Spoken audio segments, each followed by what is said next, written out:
Hey guys, subscribe for daily content. And if you're shopping for gear, make sure you check out the description for the newest items at some of the very best online retailers. There's also links for some of the items that I personally recommend. Thanks! What's going on YouTube? Metal Complex here, and today I've got a short little knife review slash knife overview to share with you guys. This is the Buck Sprint Pro. I will link this knife and all the variants right down in the description so you guys can go check it out. I almost didn't review this knife, but the more I looked at it, the more I played with it, I realized this is kind of not what I expected from Buck. It's interesting, right? And that's this type of stuff that I like to bring to the table. Not super complicated, so this is going to be a quick video. Thank you so much to the person who sent this in for review. I really appreciate that. Thank you so much to my generous patrons for supporting me. There's a link for Patreon right down below. And please make sure to follow me on Instagram at metal_complex. This is the most expensive version of this knife, but there's actually some pretty well-priced versions. So if you use that link, you'll find them. I'll make sure they all populate. Overall length of the Sprint Pro coming in at about 7.5 inches. Blade length coming in a little over 3 inches. And then your cutting edges coming in also a little over 3 inches. We're just going to do a couple of size comparisons today. How about against the Ontario Rat Model 1 and the Ontario Rat Model 2? So you can see here, this is about a medium-sized knife, right? It's fairly large presence, right? Not anything crazy. How about up against the Bug Out? Pretty close to the size of the Bug Out. And last but not least, let's just do the Spyderco Para 3. I think that's probably enough to give people a good idea. We'll go ahead and do carry profile on this guy. The action is, it's not what I think of when I think of a Buck. So it's kind of impressive in that sense. It's a little thicker than the Spyderco Para 3. Length and height up against the PM2 and Para 3. You can see here, this guy's a little shorter than the PM2. About the same body length as the Para 3. It's got quite the flipper tab, but it's still not that tall. It's still not nearly as tall as the Para 3 or PM2. Let's go ahead and do a hardware check, get out my tools. As per usual, my tools are very inexpensive and very recommendable. You can find them right down in the description that talks about my tools. Obviously, I'm still kind of lost my voice, so I'm trying not to get too worked up so I don't start a coughing fit. I think that pivot is actually a little bit bigger. Let's try a T10. Yeah, the pivot is a T10, and then your body screws are actually going to be a T6. Same with the screws back here that hold in the pocket clip. The pocket clip looks like it's reversible, but I'll go ahead and tell you guys it is not. You would need a different, the opposing shape or the mirrored shape of clip for that to work. Not too bad. Nothing crazy going on with the hardware. Just make sure you have the right tools, and you're going to be good to go. Let's go ahead and weigh it. On this guy, we're looking at carbon fiber. With steel liners and then an S30V blade. There's also a Micarta version with steel liners and an S30V blade, G10 and 420. I imagine that's 420 HC, which Buck is known for doing a good heat treat on. So yeah, I mean, there might be slight variances in weight, but what we're looking at here is a 3.25 ounce knife, which is pretty good in the ratio department. I don't really have an issue with that. Very close to what I consider to be ultra lightweight. Let's go ahead and get out the calipers here real quick and measure blade stock thickness. Blade stock thickness, whoops, come on, zero out. Coming in at 116 thousandths, nothing crazy there. So, yeah. Is that everything? I think we've done all that we need to do. So let's go ahead and talk about this guy.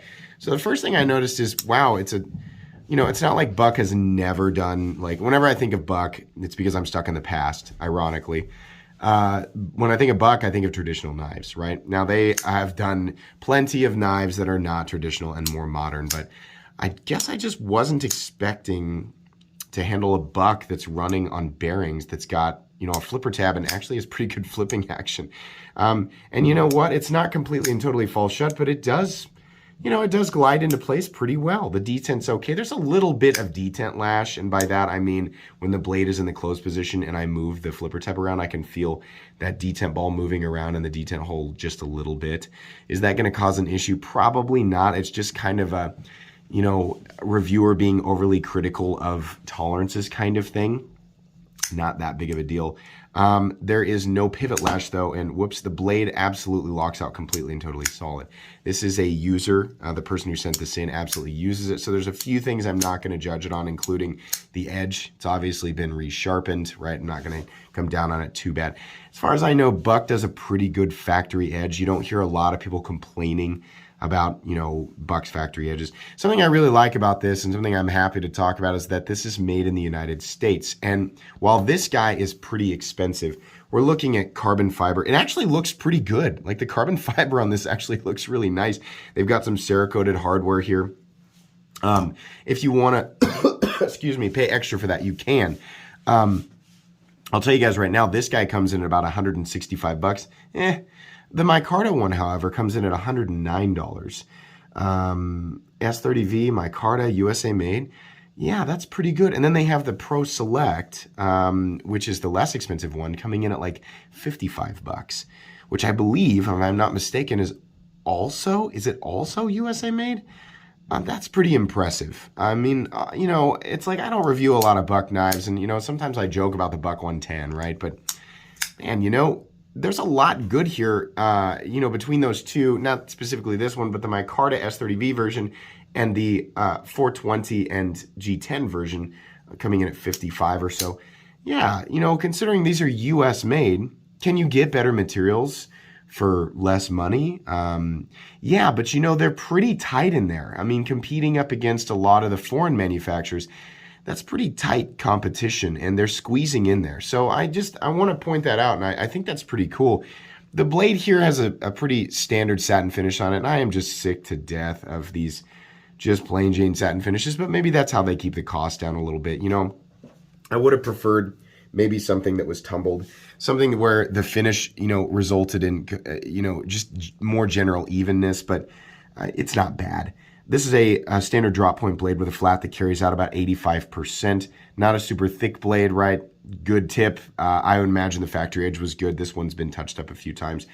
The jimping back here, I mean, it's kind of interesting and decorative, but it's not really functional. I think I would have preferred just some straightforward functional jimping. Ease of manipulation on this guy is really good. There is no double clutch. It's very easy to just turn and wiggle it shut. And the action is nice and snappy, and it's, plenty smooth.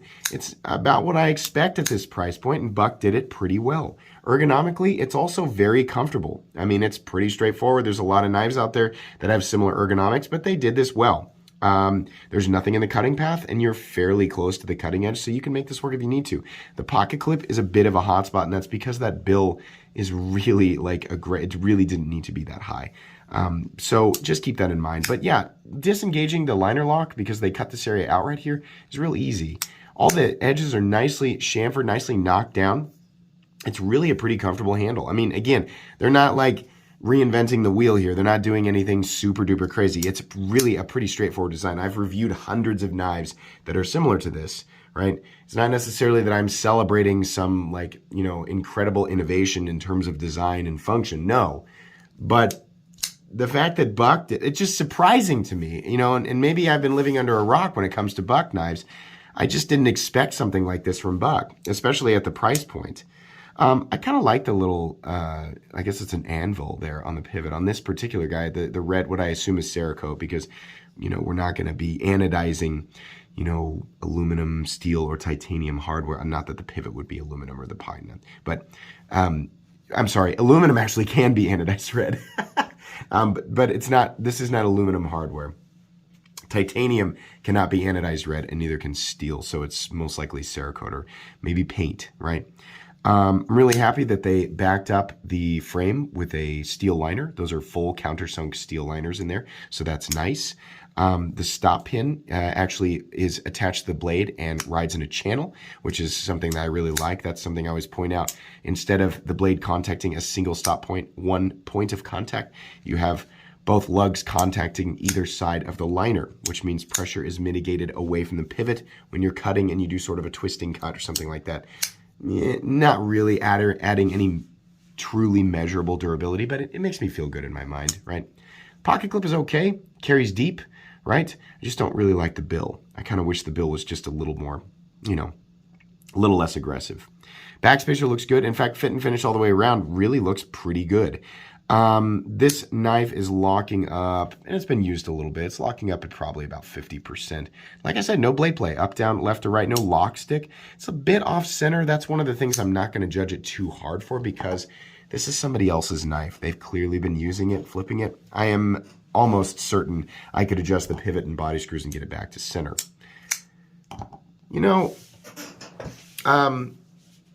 The S30V is still a very premium steel. A lot of people are like, S30V is not a super steel anymore because S45VN exists.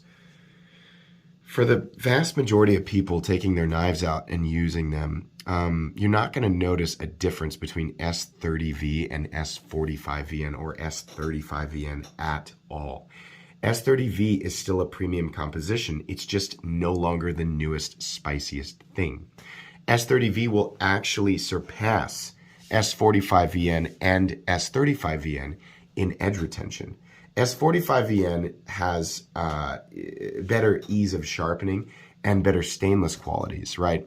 It's a better balance for, I don't know, I guess the average consumer. But S30V, if you're wondering, yeah, when it's properly heat treated, which I'm going to assume is the case here, will actually surpass that new spicy, popular S45VN steel that people want to see on their knives now.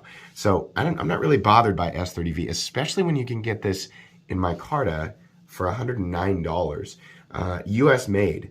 That's pretty good. That's the best thing here is that we have a, the finish is meh. The pocket clip's a little bit of a bill. This is not anything new, right? Buck didn't make anything that we haven't seen before, but $109, S30V, USA made. It's very functional, very well made. Fit and finish is pretty darn good. Lockup is great. Yeah, you know what? Not this specific version, but this is a recommendable knife, assuming that the Micarta version functions exactly like this one. And I would assume, just given Buck's track record with 420HC, which I assume is what the cheaper one is. It says 420, but I'm assuming it's 420HC. I'm assuming that one's also great, for $50, $55. So yeah, whether you go with the budget version of this knife or you go with the more premium one, I think most people are going to be pretty happy. And I'm kind of surprised to say, as a knife that I originally was just going to wave off and send back, it's all right. It's pretty good. The most impressive thing being what you get for the price, right? This isn't going to blow anybody away in terms of machining tolerances or, people who are perfectionists or anything like that. But for a straightforward tool, US made tool, function and value and all that stuff, it's all there. This is a recommendable knife. It'll be going in my recommended knives playlist. Thanks again to the gentleman who sent this in for review. Please make sure to follow me on Instagram at metal_complex.